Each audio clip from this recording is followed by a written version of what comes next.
It's Brian. It's February the 5th, and just want to talk a little bit about the poet Tennyson, Lord Tennyson, who I discovered when I was in my early teens. And I think probably the poem that I loved the most was The Lotus Eaters. It's too long to read it all, but some sections of it I'd like to share with you. And this is from The Lotus Eaters, and we start by reading from a little way in. There is sweet music here that softer falls than petals from blown roses on the grass, or night dews on still waters between walls of shadowy granite in a gleaming pass. Music that gentlier on the spirit lies than tired eyelids upon tired eyes. Music that brings sweet sleep down from the blissful skies. Here are cool mosses deep, and through the mosses the ivories creep, and in the stream the long-leaved flowers weep, and from the craggy ledge the poppy hangs in sleep. Why are we weighed upon with heaviness, and utterly consumed with sharp distress, while all things else have rest from weariness? All things have rest, why should we toil alone? We only toil, who are the first of things, and make perpetual moan, still from one sorrow to another thrown, nor ever fold our wings, nor cease from wanderings, nor steep our brows in slumber's holy balm, nor hearken what the inner spirit sings. There is no joy but calm. Why should we only toil, the roof and crown of things? Lo, in the middle of a wood the folded leaf is wooed from out the bud, with winds upon the branch, and there grows green and broad, and takes no care, sun-stepped at noon, and in the moon, nightly dew-fed and turning yellow, falls and floats adown the air. Lo, sweetened with the summer light, the full-juiced apple, waxing over mellow, drops in silent autumn night. All is allotted length of days. The flower ripens in its place, ripens and fades and falls, and hath no toil, fast rooted in the fruitful soil. Hateful is the dark blue sky, vaulted over the dark blue sea. Death is the end of life. Why should life all labour be? Let us alone. Time driveth onward fast, and in a little while our lips are dumb. Let us alone. What is it that will last? All things are taken from us, and become portions and parcels of a dreadful past. Let us alone. What pleasure can we have to war with evil? Is there any peace in ever climbing up a climbing wave? All things have rest and ripen toward the grave, and silence ripen, fall and cease. Give us long rest, or death, dark death, or dreamful ease.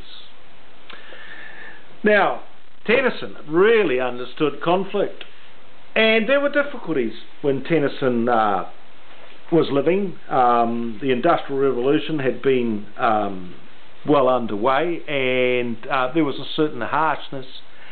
He was criticised of being romantic, really, a romantic poet. But I think that he was just the wordsmith par excellence, and he could make language sing, but he told stories about his observations of the grit and the grace of the reality that we experience, and in a more definite way, his reality. And he was the poet laureate of the time, and I understand that he kept an eye on the Queen, and I think he may have even liked looking at her legs, from what I can make out. Anyway, also a man who he understood the difficulties of life and the conflicts, and they're not any different to what we're having now.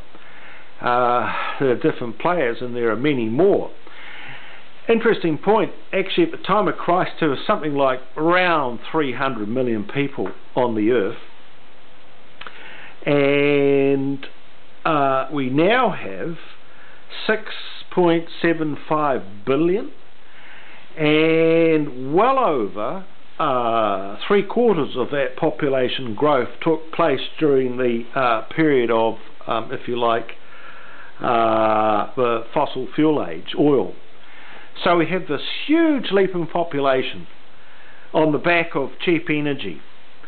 The energy that just basically flowed out of the ground. You didn't have to do very much to it to use it. And that's a lot of that stuff that came from Texas and around the USA. When oil wells were first sunk, and the easy oil was the first to be found. And now what's happening is that oil is becoming more difficult to find.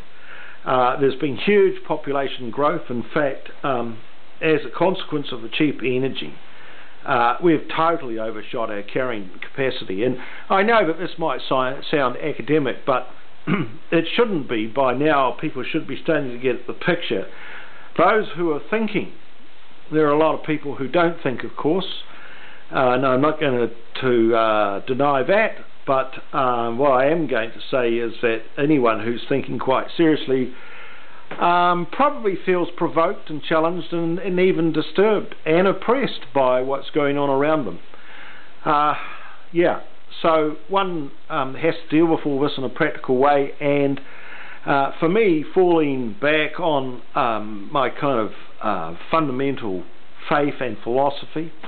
Half of it I inherited because I grew up with people who had religious a background, and so it was easy for me to actually work my way through it because I'd been well and truly exposed to the Judeo-Christian traditions. And then the other part was actually kind of developing a philosophy and having time to actually think about the questions that troubled me and other people. And I have actually found quite a lot of comfort in the fact that I do have a religious commitment. I tend not to be preachy about it, but I am getting provoked to the point where I want to actually say some things about the absence of our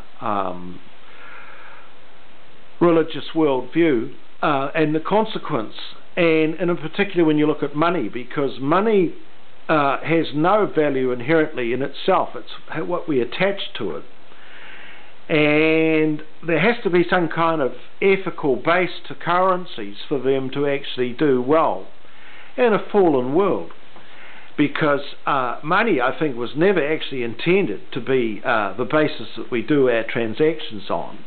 And as a consequence, just like the building of cities, Cain was the first builder of cities according to the biblical chronology, and we won't debate that, but I just say that the building of cities came about as a consequence of the separation of man from God, man's desperate need to deal with his alienation. Yeah, so now we have a global situation where all the currencies have been challenged, and they've lost their ethical base, and this could very easily end up being a total unwinding of the global financial situation. And that is basically what I've been suggesting anyway, but it seems to me, it's coming clearer to me, that we could really be in a situation where no matter what we do now, because we are so we've just distanced ourselves so much from any moral considerations that we're actually now experiencing quite severe judgment. as a consequence of simply our idolatrous position that we take as a culture, as a people, as individuals. Okay, so we'll leave that for now, and